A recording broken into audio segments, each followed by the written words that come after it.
Hi అండి. Hello. ఇవి నిన్నైతే సంకటహర చతుర్థి కదండీ! వినాయకుడికి పూజ చేసుకొని నిన్న ఈవినింగ్ నైవేద్యం పెట్టాననమాట. ఉండ్రాళ్ళు 21 ఉండ్రాళ్ళు నైవేద్యం పెడతారు. అలాగే పళ్ళు, బెల్లం అది కూడా మనం నైవేద్యం పెట్టుకుంటాము. వినాయకుడికి బెల్లం కంపల్సరీ కదా! అలాగే ఇంకా ఇవైతే ఈరోజు రెసిపీస్ అనమాట. మార్నింగ్ బ్రేక్‌ఫాస్ట్ సేమియా దద్దోజనం చేశానండి. నిజంగా చాలా చాలా హాయిగా ఉంది. ఈ సమ్మర్‌కి ఇలాంటివి అయితే బ్రేక్‌ఫాస్ట్ కింద బావుంటాయి. ఎంత హాయిగా అనిపించిందో బొజ్జకి. సో, ఇంకా ఇవైతే ఈరోజు రెసిపీస్ అనమాట.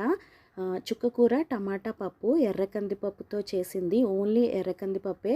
మనకి ఎలాగ చుక్కకూర పుల్లగా ఉంటుంది కాబట్టి ఇంకా పులుపు వేయవసరం లేదు.